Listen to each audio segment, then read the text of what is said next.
అద్భుతమైనటువంటి ఒక స్ట్రాటజీ ఉన్నది, నువ్వు త్వరలోనే చూస్తావని చెప్తే నవ్విండి ఆయన. నేను స్వయంగా ఒక 40 రోజులు అనుకుంటా, నాకు తెలిసి ఒక 40 days ఏ వర్గాలైతే అసెంబ్లీ మెట్లెక్కలేదో, ఏ వర్గాలైతే అసెంబ్లీ ఇది మాది కాదని చెప్పి వాయించుకుందో అలాంటి అన్ని కులాలను, దాదాపు 60-70 కులాలు అనుకుంటా నాకు తెలిసి, గింత పరిచయం ఉన్న కులాలను కూడా ఒక 40 రోజుల పాటు వాళ్ళతో మేము ఒక 10-12 గంటలు ప్రతినిత్యం ఇంటరాక్ట్ అయినాము. ఇక్కడ ఈ రాష్ట్రంలో శ్రీనివాస్ గారికి తెలుసు. అయిన తర్వాత దాన్ని అంతా క్రోడీకరించుకొని ఏం చేద్దాం శ్రీనివాస్ అంటే, ఏదైనా ఒకటి మేము చేయాలనే ధైర్యం చేసినంటే ఒక 3 రోజుల పాటు ఇది రాష్ట్రంలో, ఈ 3 రోజుల పాటు ఇక్కడ ఉన్నటువంటి స్పీకర్లు ఆనాడు ఇద్దరు ఓబీసీలే, స్పీకర్ గారు కానీ చైర్మన్ గారు కానీ ఎంపీలుగా, ఎమ్మెల్సీలుగా, ఎమ్మెల్యేలుగా, మంత్రులుగా ఎవరైతే ఉన్నారో ఆనాడు మేము సొంతంగా ఇనిషియేటివ్ తీసుకొని ఒక 3 days, ఒక 3 రోజుల పాటు ఓబీసీ కాంక్లేవ్ అని దాన్ని పెట్టినాం మేము. అంతే కదా శ్రీనివాస్? 3 days పెట్టినాం. 3 days పెడితే మా ముఖ్యమంత్రి గారు తెలిసింది ఈ విషయం. ఏదో పెడుతున్నట్టుంది అంటే, అవును మేము పెడుతున్నాం. ఒక 40 రోజుల పాటు ఒక వర్క్షాప్ పెట్టుకున్నాం మేము. ఆ సమస్యలు ఏదో మాకు అర్థమైనాయి, దానికి ఒక రూపం ఇవ్వాలి, ఒక పరిష్కారం చూపే బాధ్యత మా మీద ఉంది, మరి మేమందరం ఉన్నాం కదా అని చెప్తే నేను కూడా వస్తా అని చెప్పిండు. వారు వచ్చిండ్రు. ఇవాళ అక్కడి నుంచి పుట్టిందే 250 రెసిడెన్షియల్ స్కూళ్లకు శ్రీకారం చుట్టిందనే విషయం మనం మర్చిపోవద్దు. మా శ్రీనివాస్ చెప్పినట్టుగా 2 రెసిడెన్షియల్ స్కూళ్ళు, 3 రెసిడెన్షియల్ కాకుండా 250 బీసీ రెసిడెన్షియల్ స్కూళ్లకు అక్కడే పునాది పడ్డది. దానికి కారణం సంఘటిత శక్తి, ఐక్యత ఆనాడు. దాంతోపాటుగా ఆత్మగౌరవ బాణాలు కూడా 70.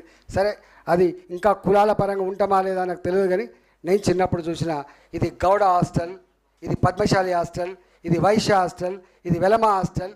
ఈ హాస్టళ్లలో ఆ తెలంగాణ వ్యాప్తంగా కానీ ఆంధ్రప్రదేశ్ వ్యాప్తంగా ఆ హాస్టల్లో ఉండి చదువుకొని ఎంత గొప్పగా చూసినాం. కాబట్టి ఈ సంస్కృతి సాంప్రదాయాలకి ఆ పిల్లలకి ఒక అడ్డా ఉండాలని చెప్పి, అది కులాల పరంగా నువ్వు ఇష్టమున్నా లేకపోయినా, ఇంతకుముందు మహేష్ కుమార్ గారు చెప్పింది కాబట్టి, నీకు ఇష్టమున్నా లేకపోయినా ఈ దేశంలో కులం అంటూ ఒకటి ఉన్నది కాబట్టి ఇవాళ ఆ కులాల పరంగా ఆత్మగౌరవ భవనాల కోసం కూడా అక్కడే అంకురార్పణ జరిగింది.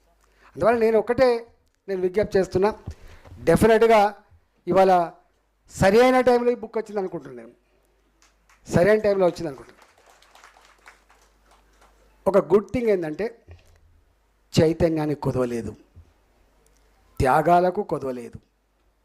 మీరు చెప్తున్న సంపద సృష్టి ఆ కులాలు ఏదైతే చేసినని చెప్పి మా శ్రావణ్ చెప్పిండో, ఇవాళ మనం ప్రవచిస్తున్న జిఎస్డిపి, మనం ప్రవచిస్తున్న జీడిపి ఇవాళకి కూడా ఈ వర్గాలే సృష్టిస్తున్న విషయం మనం మర్చిపోవద్దు. ఇవాళ 170 లక్షల కోట్ల రూపాయల సంపద, 200 కోట్ల రూపాయల సంపద అని అయితే ప్రవచిస్తున్నామో, ఆ సంపదకి మూలకారకులు ఆనాడు వాళ్ళు ఓనర్లుగా ఉండవచ్చు, ఇవాళ వాళ్ళు కంపెనీ కార్మికులు ఉండవచ్చు, సంపద సృష్టికర్తలు మాత్రం వాళ్ళే అనే విషయం మనం మర్చిపోవద్దు.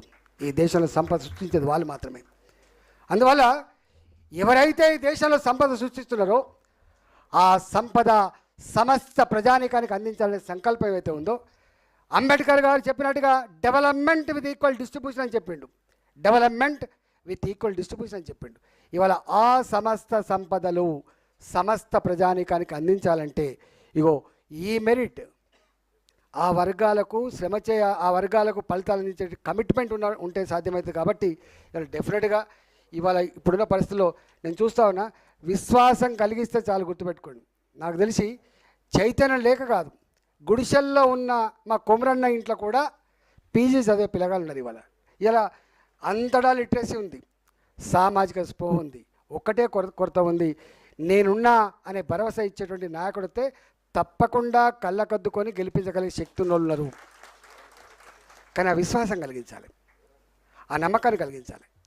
ఇవాళ దీన్ని వాడుకొని, ప్లాట్ఫామ్ వాడుకొని మనం రాగానే మళ్ళీ మన పని చేసుకుంటే కుదరదు. కానీ డెఫినెట్గా ఇవన్నీ ఉన్నప్పటికి కూడా దీన్ని అధిగమించగలిగి, దీన్ని తొక్కి పడేసి ఎప్పుడో ఒకనాడు ప్రజలు కోరుకునే, ప్రజల వేవులెంతలో ఆలోచించేటువంటి లీడర్షిప్ వస్తాననుకుంటున్నాం. ఆ లీడర్షిప్ విజయం సాధిస్తాననుకుంటున్నాం. ఆ దిశగా అడుగులు వేస్తాననుకుంటున్నాం. మనం చూస్తాం కదా, నరహరి గారు త్యాగాలు లేకుండా ఎప్పుడు కూడా అనేక మంది త్యాగాలు చేసిన కొన్ని వందల వేల చరిత్రలు ఉంటాయి. ఎంతోమంది త్యాగధనులు ఫైట్ చేస్తేనే ఇవాళ ఈ స్థితికి వచ్చినాం. అంబేద్కర్ గారు ఎన్ని అవమానాలు పడితే మనం ఈ స్థితికి వచ్చినాం. పూలే గారు ఎన్ని అవమానాలు పడితే ఈ స్థితికి వచ్చినాం. సావిత్రిబా పూలే గారు ఎన్ని అవమానాలు పడితే ఒక స్త్రీకి విద్య అందింది. అంతకంటే ముందు కూడా సావు మహారాజు లాంటి వాళ్ళు ఎన్ని అవమానం పడితే ఇది వచ్చింది. ఇవాళ మనం ఏ అవమానాలు అయితే భరిస్తున్నామో, అవమానాలు అయితే భరిస్తున్నామో, ఆనాడు అంతకంటే 100 రెట్ల అవమానాలు భరించింది ఆనాడు ఆ మహనీయులు. వాళ్ళ త్యాగాల పుణ్యమా అని చెప్పి మనం ఇక్కడికి వచ్చినాం. డెఫినెట్గా రాబోయే కాలంలో ఎంతో దూరం లేదు చైతన్యం ఇలా వెల్లివిరుస్తూ ఉంది. దానికి మార్గదర్శనం, నాయకత్వం అందించాల్సిన బాధ్యత మనందరి మీద ఉందని చెప్పి మనవి చేస్తూ మరొకసారి వారికి వారి మిత్రుడు పృథ్వీరాజ్ సింగ్కు ధన్యవాదాలు తెలుస్తూ తెలుసుకున్నా. నమస్కారం. భారత్ మాతకి జై.